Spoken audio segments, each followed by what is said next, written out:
Well, that reported delay in Intel's Ohio factory, as Dan mentioned, just the latest setback for the U.S. as the country looks to bring chip manufacturing back home with billions of dollars set aside in the CHIPS Act.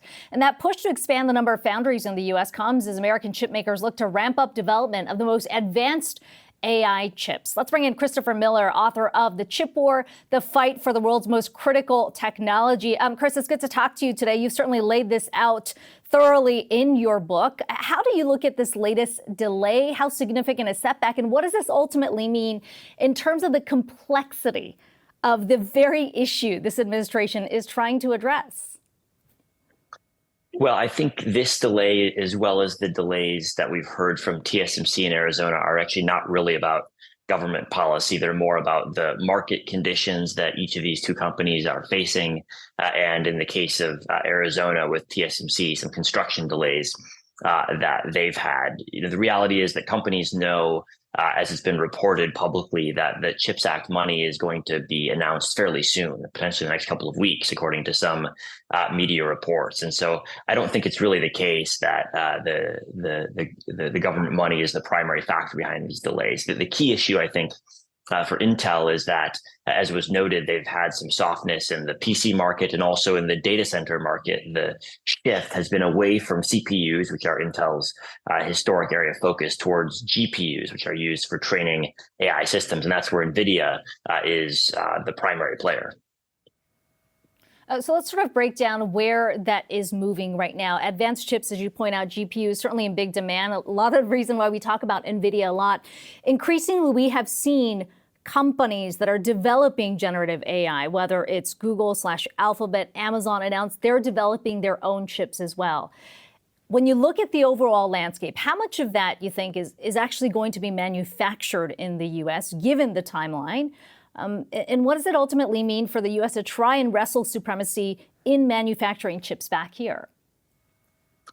Well, today, basically all GPUs are manufactured in Taiwan, with a couple of small exceptions. I think Taiwan is still likely to remain the most important manufacturer of GPUs for some time to come.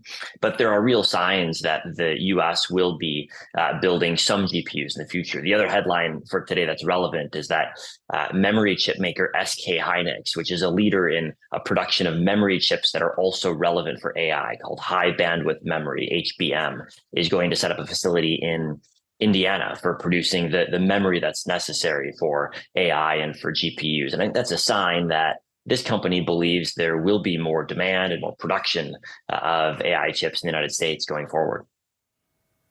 And Christopher, what would that timeline look like? As you mentioned, given the dominance for the expertise and the equipment that really is based in Taiwan, what sort of timeline could we be looking at, especially when you consider that with the CHIPS Act money? When do we actually see the rubber hit the road here?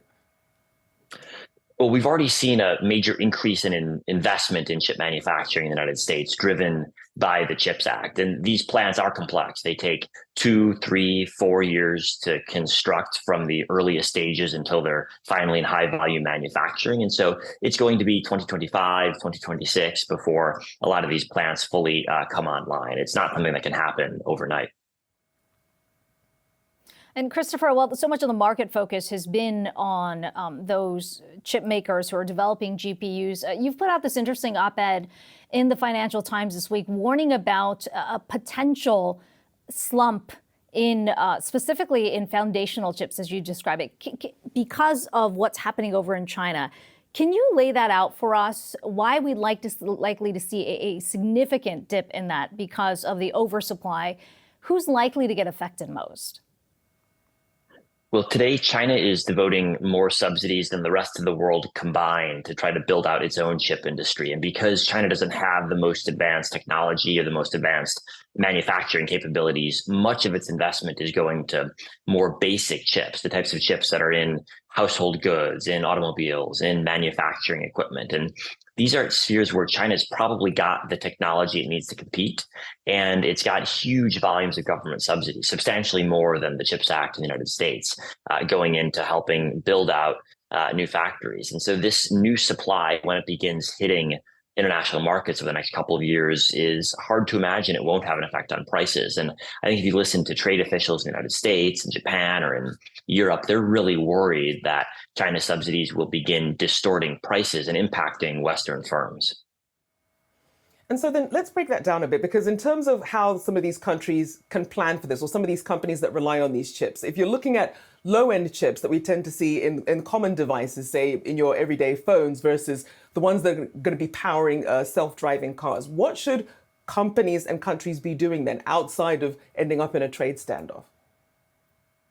Well, I think a trade standoff, to be honest, is probably where we're likely to end up. If you look at the volume of subsidies going into China is something that just simply can't be matched outside of China. The US, Europe, Japan, they're not going to spend as much money as China is. And I think the choice that they face when it comes to certain categories of foundational chips is whether to let Chinese firms win market share or whether to respond with trade restrictions that limit Chinese firms' market access. And if you listen to policymakers in all of the Western countries that I mentioned, they're all increasingly talking about examining trade restrictions, examining tariffs, examining other tools to limit the ability of subsidized Chinese producers of foundational chips to sell in Western markets.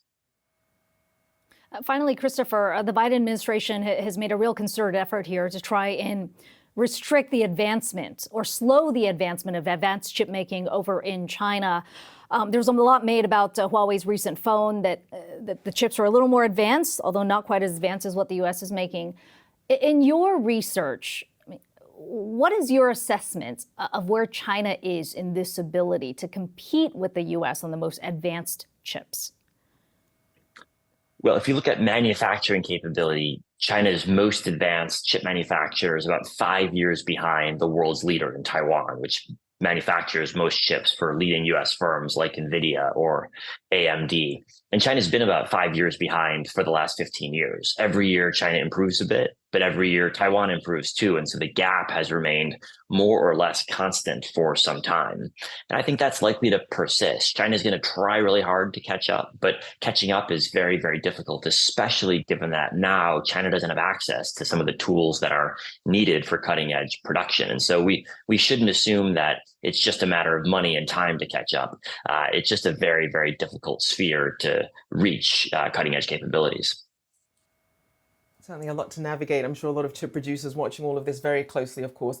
Appreciate you joining us, Christopher Miller, author of The Chip War, for the fight for the world's most critical technology. Appreciate you taking the time this morning.